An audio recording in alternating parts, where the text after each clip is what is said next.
Welcome back to the Deep Dive. We focus on research that really matters, especially for those sudden parenting panic moments. We try to turn that complex stuff into clear, actionable advice. And today, we're diving into something super common, I think, but maybe not often discussed. That moment a child accidentally witnesses, well, parental intimacy. You know the feeling, right? If you're a parent, that door swings open, or maybe a sound travels and boom, instant adrenaline, embarrassment, and just, what do I do now? Right, total uncertainty. So we looked into the expert material, the research on this, and honestly, the main takeaway, our mission for this deep dive, might surprise you. The incident itself, it's generally okay. Exactly. That's the big relief we found in the sources. The actual event isn't usually the damaging part. It Right. really comes down to the parent's response afterwards. That's the single most critical factor for the child's emotional outcome. Okay. The research is quite clear, long-term harm. It's just not linked to these isolated incidents, provided they're handled reasonably well. So it's not the seeing or hearing, it's the aftermath. Precisely. So that's what we're going to do today. We'll break down this, let's face it, profoundly awkward moment. We'll cover the immediate response, what you should do right then and there, and then we'll look at, when potential harm might actually be a concern. The aim is to shift this from feeling like a 5-alarm fire to something manageable. Maybe even surprisingly, a teaching moment for your family. Okay, let's get straight into it, those critical first seconds. Because the research seems totally aligned on where your focus needs to be immediately.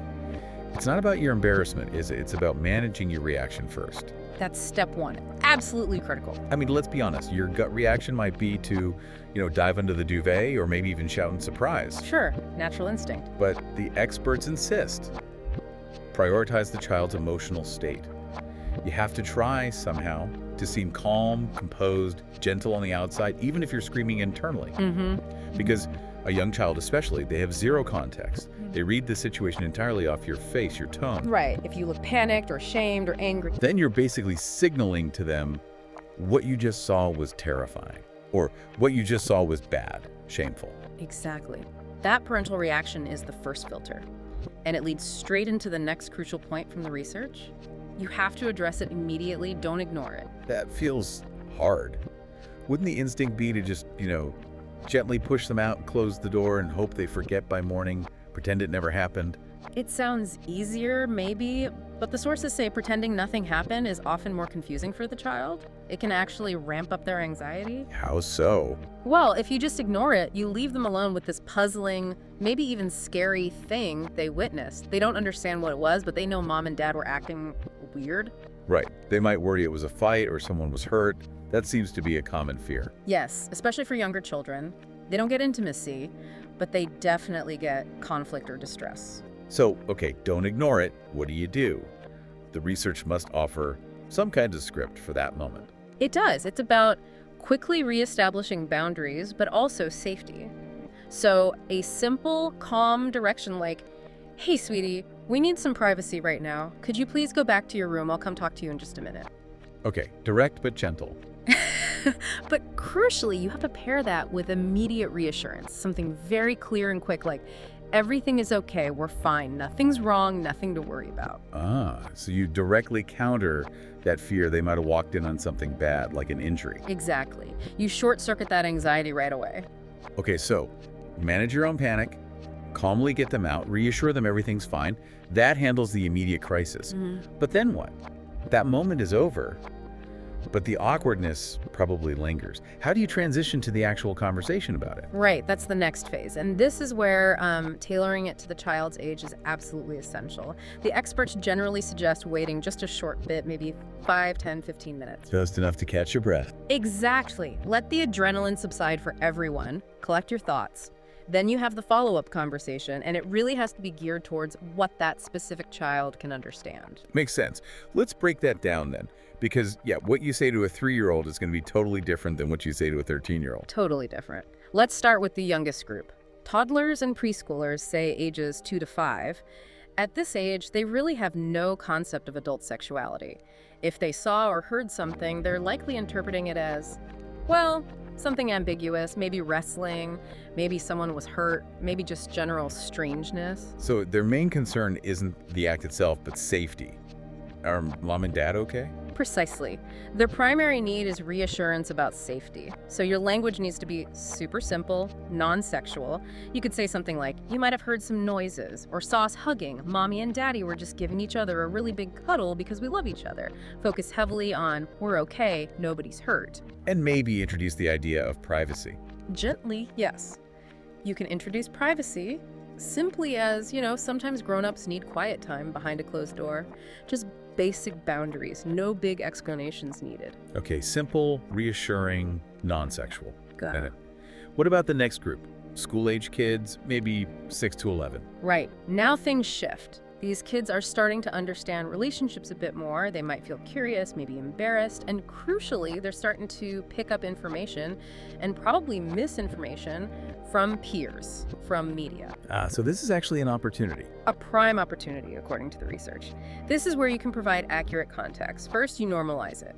Label what they might have seen or heard as something normal, loving, and healthy between grown-ups who love each other. Okay, framing it positively. Very important. And you also reinforce the family rules about privacy, knocking on closed doors, respecting personal space. They need that structure. Makes sense. But the really key thing for this age group is invite questions. You need to explicitly say something like, do you have any questions about what you saw or heard? Why is that so important? Because it opens the door for them to voice their confusion or maybe correct something weird they heard on the playground. It gives them permission to ask, and you get to provide the accurate, reassuring info. Okay, normalize, reinforce boundaries, and explicitly ask for questions. That covers the school-age kids. Now, the trickiest group, adolescents 12 and up. Yeah, often the most awkward for everyone involved. They almost certainly understand the sexual nature of what happened. And the research points out their main reaction isn't usually confusion or fear like younger kids. It's often intense embarrassment, maybe even disgust. Disgust. Really, that sounds harsh. It sounds harsh, but it's often described as a normal developmental reaction. Teenagers are separating from their parents, forming their own identities. Seeing parents as sexual beings can feel, jarring and just plain awkward for them. How do you talk to a teen who's probably beet red and wishing the floor would swallow them whole? You need a direct approach, but one that validates their feelings right up front. Start by acknowledging the awkwardness for everyone. Look, I know that was probably really awkward and embarrassing for all of us. Okay, name the elephant in the room. Exactly. You still normalize the activity itself, briefly mention it's a normal and healthy part of a loving adult relationship, but you don't need to lecture them. The key difference here is respecting their need for space afterwards. Validate the awkwardness, normalize the act briefly, check if they have any pressing questions, and then let it go. Give them permission to move on. So less explanation, more validation, and then drop it. Pretty much. They need the reassurance it's normal, but they usually don't want a detailed discussion. Okay, that makes sense across the ages. And what about after the talk? Is there a final step? Yes, the final step the sources mention is reinforce boundaries and move forward. So you might reiterate the family rule about knocking if that wasn't already clear. But maybe the most important part here is the moving forward bit. You need to return to normal family life quickly. Don't keep bringing it up. Don't act weird about it. Because dwelling on it signals it was a huge deal, a crisis. Exactly. You want to model that this was an accidental, slightly awkward moment, but not a family catastrophe. Life goes on. Okay, so that framework, manage self, address immediately, tailor the talk, move on, seems really helpful. But let's circle back to the harm aspect. You said isolated, well-managed incidents aren't harmful. What factors do influence whether a child is negatively affected? Right. The impact isn't uniform. It's mediated by several things. The child's reaction can be on a spectrum. Confusion is common, especially for little ones. Some might feel temporary anxiety, that fear of fighting we mentioned, older kids and teens. Embarrassment is typical. Curiosity can actually be a healthy response too. Real distress is less common and usually tied to other factors. And I remember reading something in the materials that genuinely surprised me about hearing versus seeing. Yes, that's a fascinating point. It feels counterintuitive, right? You'd think seeing something would be more impactful. Yeah, definitely. But the research suggests that sometimes, for younger kids particularly, hearing ambiguous noises like moans, heavy breathing, movement can actually be more confusing and anxiety-provoking. Why is that? Because their imagination fills in the blanks, often with scary scenarios. Seeing something, even briefly, an older child might at least be able to contextualize, even if it's awkward. Ambiguous sounds leave more room for fear. Interesting. And what about frequency?